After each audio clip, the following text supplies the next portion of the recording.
ರತ್ನಮ್ಮ, ಏನೇ ತಯಾರಿ ಅಲ್ಲ, ಏನ್ ವಿಶೇಷ? ಇವತ್ತೊಬ್ರು ಮಹಾತ್ಮರು ಬರ್ತಿದ್ದಾರೆ ಕಣಮ್ಮ. ಅವರು ಇದ್ದಿದ್ದಂಗೆ ಹೇಳೋ ಜ್ಯೋತಿಷ್ರು. ಯಾಕೆ ಅಮ್ಮವ್ರು ಹೇಳಲಿಲ್ವಾ?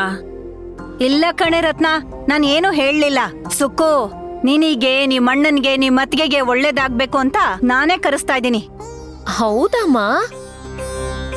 ಅಯ್ಯೋ ಬಿಡಮ್ಮ, ಇಂಥದ್ ಎಷ್ಟು ನೋಡಿಲ್ಲ. ನಮ್ಮ ಭವಿಷ್ಯನ ಅವ್ರು ಹೇಗ್ ಹೇಳೋದಕ್ ಸಾಧ್ಯ ಹೇಳು? ನಮ್ಮ ಭವಿಷ್ಯ ನಾವೇ ರೂಪಿಸ್ಕೋಬೇಕು ಅಷ್ಟೆ. ಸುಮ್ನೆ ಯಾಕೆ ಕರೆಸ್ತೀಯಮ್ಮ? ದುಡ್ಡು ವೇಸ್ಟು, ಟೈಮು ವೇಸ್ಟು. ಯಾಕೆ ಹಂಗ್ ಮಾತಾಡ್ತೀಯ? ಹಂಗೆಲ್ಲ ಮಾತಾಡ್ಬಾರ್ದು ಕಣಮ್ಮ ಸುಕೃತ. ಈಗ ಬರ್ತಿರೋರು ದೊಡ್ಡ ಜ್ಞಾನಿಗಳು, ಮಿನಿಸ್ಟ್ರುಗಳು, ದೊಡ್ಡ ದೊಡ್ಡ ಜನರುಗಳಿಗೆಲ್ಲ ಅವರೇ ಜ್ಯೋತಿಷ ಹೇಳೋದು. ಅವ್ರ ಪಾದ ಪೂಜೆ ಮಾಡೋದಕ್ಕೆ ಜನ ಕ್ಯೂನಲ್ಲಿ ನಿಂತಿರ್ತಾರೆ. ಅದೇನೋ ಅಪಾಯಿಂಟ್ಮೆಂಟ್ ಸಿಗೋದೇ ಕಷ್ಟ ಗೊತ್ತಾ? ನಾನು ಸ್ವಲ್ಪ ದಿವಸ ಅವ್ರ ಮನೇಲಿ ಕೆಲಸ ಮಾಡ್ತಿದ್ನಾ, ಕೇಳ್ಕೊಂಡ ತಕ್ಷಣ ಬರ್ತೀನಿ ಅಂದ್ರು. ಆಡಂಬರ ಏನು ಮಾಡಬೇಡಿ ಅಂತ ಹೇಳ್ಬಿಟ್ಟಿದ್ದಾರೆ. ನಾವು ಬರೋದು ಅಕ್ಕಪಕ್ಕದ ಜನಗಳಿಗೂ ಗೊತ್ತಾಗ್ಬಾರ್ದು ಅಂತ ಹೇಳಿದ್ದಾರೆ. ನೋಡಿ, ಈಗ ಅವ್ರು ಹೇಳದ್ಮೇಲೆ ನಿನಗೆ ಗೊತ್ತಾಗತ್ತೆ. ಅಯ್ಯೋ, ಅಷ್ಟು ದೊಡ್ಡ ವ್ಯಕ್ತಿನಾ ರತ್ನಮ್ಮ?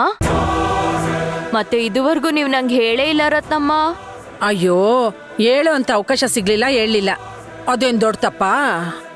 ಅದೆಲ್ಲ ಬಿಡಿ, ಸಿದ್ದಣ್ಣ ಅವ್ರನ್ನ ಕರ್ಕೊಂಬನ್ನಿ. ಅಮ್ಮ, ನೀವು ಜಾತಕ ತಗೊಂಬನ್ನಿ. ನೀವು ಹೋಗಿ ಸುಶಾಂತಪ್ಪನ ಅತ್ಕೇನ್ ಕರ್ಕೊಂಬಮ್ಮ. ಸರಿ.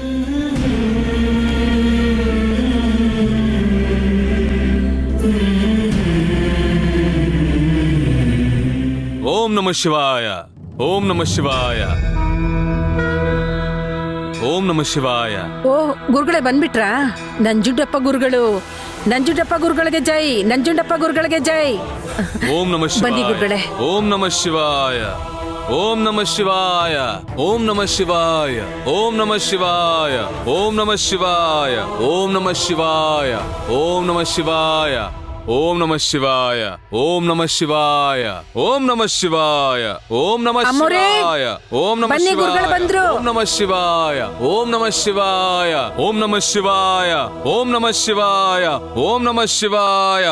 ಓಂ ನಮಃ ಶಿವಾಯ.